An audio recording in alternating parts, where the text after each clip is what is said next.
L'histoire du Samaritain est l'un des récits coraniques les plus profonds, riche d'enseignements et de réflexions. Elle éclaire la nature de l'âme humaine et son inconstance et montre comment la tentation peut submerger les communautés, même en présence de prophètes.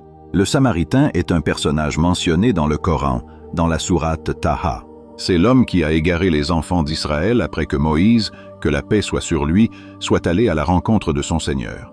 Il leur a fabriqué un veau, un simple corps qui mugissait et les a appelés à l'adorer.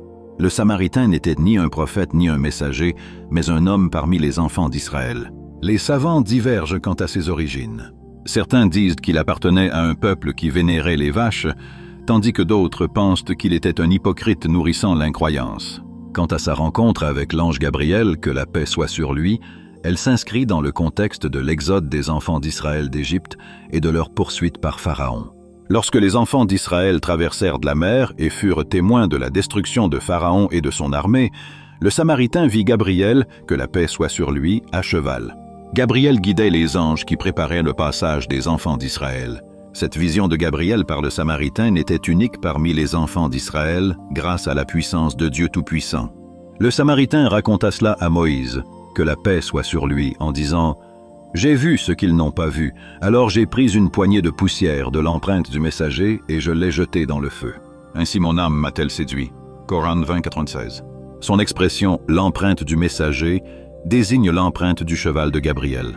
Le Samaritain prit une poignée de poussière des empreintes du cheval de Gabriel et la jeta sur les bijoux qu'il avait pris aux enfants d'Israël.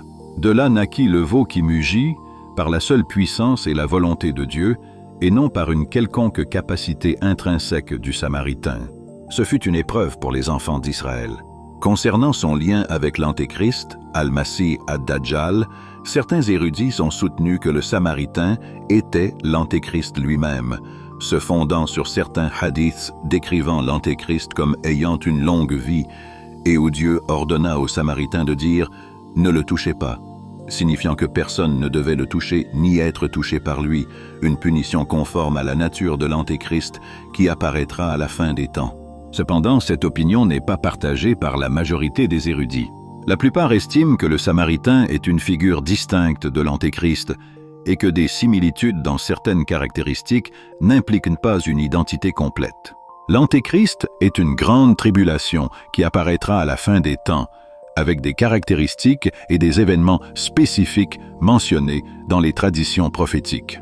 Le Samaritain, quant à lui, est un personnage historique qui a égaré les enfants d'Israël à l'époque de Moïse, que la paix soit sur lui. Dieu a décrété que le Samaritain devait vivre isolé, ne touchant personne et n'étant touché par personne, un châtiment terrestre pour son acte odieux. Ce récit nous enseigne que les épreuves et les tribulations peuvent surgir de manière inattendue, que la foi exige une vigilance constante et une contemplation des signes divins, et que céder à nos désirs et à nos caprices peut mener à un égarement manifeste, même en présence de miracles et de signes évidents. C'est un appel à réfléchir aux conséquences de l'insouciance et du suivi aveugle, et à nous attacher fermement au livre de Dieu et à la sunna de son prophète, que la paix et les bénédictions soient sur lui. Partagez ce récit avec vos proches afin que ses bienfaits se répandent et que ses enseignements soient diffusés, car dans les récits du Coran se trouve lumière et guidance pour tous ceux qui méditent.